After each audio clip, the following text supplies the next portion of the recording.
बिस्मिल्लाहिर्रहमानिर्रहीम, अस्सलाम वालेकुम। Welcome to cooking talk Urdu. मेरी आज की रेसिपी है पालक गोश्त। देगी पालक गोश्त मैं बना रही हूँ। इसके लिए मैंने पालक ली है 2 किलो, गोश्त लिया है 1 किलो, मेरे पास मटन है, आप चाहे इसमें बीफ का इस्तेमाल करें। प्याज लिए हैं 3 अदद बड़ी, लहसुन लिए हैं 15 जो है, और टमाटर लिए हैं 4 अदद बड़े, 2 इंच अदरक का टुकड़ा, हरी मिर्च लिए हैं 15 अदद, जिनको मैंने काट लिया है। पिसा हुआ धनिया जाएगा इसमें 2 खाने के चम्मच, पिसी हुई मिर्च 3 खाने के चम्मच, हल्दी 1 चाय का चम्मच और नमक हस्बे ज़रूरत। चलिए अब इसको तैयार करते हैं। आइए देखते हैं ये कैसे तैयार होता है। सबसे पहले हमने एक पतीला लेना है और उसमें ऑयल शामिल करना है। पालक गोश्त में ऑयल थोड़ा ज़्यादा इस्तेमाल होगा और इसमें हम शामिल कर देंगे लहसुन, प्याज, टमाटर और इनको थोड़ा नरम कर लेंगे। ये नरम हो जाए तो मैं आपको दिखाती हूँ। ये नरम हो गए हैं। अब इसमें हम थोड़ा पालक शामिल कर देंगे। मेरे पास थोड़ा फ्रीज किया हुआ पालक है, पहले वो शामिल कर दूँगी और फिर इसके साथ ही ताज़ा पालक में इसमें शामिल कर दूँगी।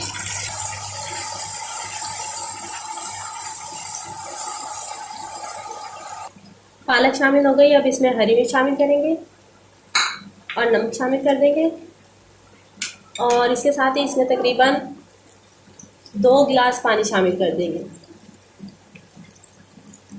और इसको 1 से 1.5 घंटे के लिए आराम से इसको पकने देंगे। पालक को 1.5 घंटा हो गया है।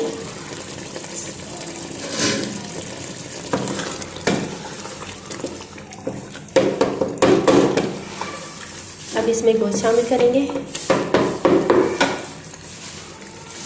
आंच तेज करेंगे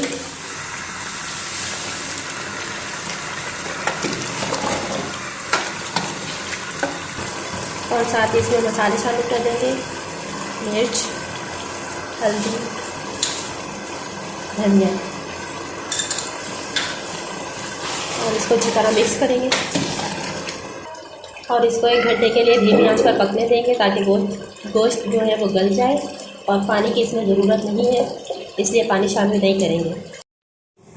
इसको 1 घंटा हो गया है। अब हम इसकी भुनाई करेंगे अच्छी तरह से और इसमें शामिल करेंगे 3 चम्मच आटा। मेरे पास चक्की का आटा है तो मैं यही इसमें शामिल करती हूँ हमेशा। थोड़ा थोड़ा करके इसको शामिल करेंगे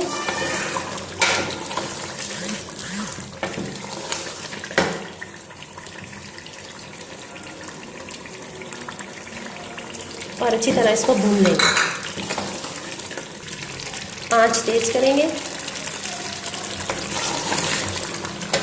और 10 मिनट तक इसकी तेज आंच पर भुनाई करेंगे।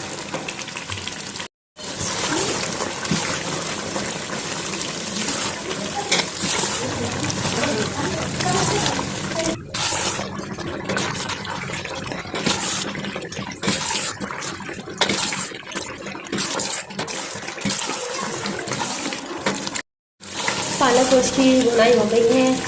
देगी पालक गोश्त तैयार है। आप चाहें तो इसमें गार्निश के लिए हरा धनिया इस्तेमाल करें और फ्लेम आप इसकी बंद कर देंगे। देगी पालक गोश्त तैयार है।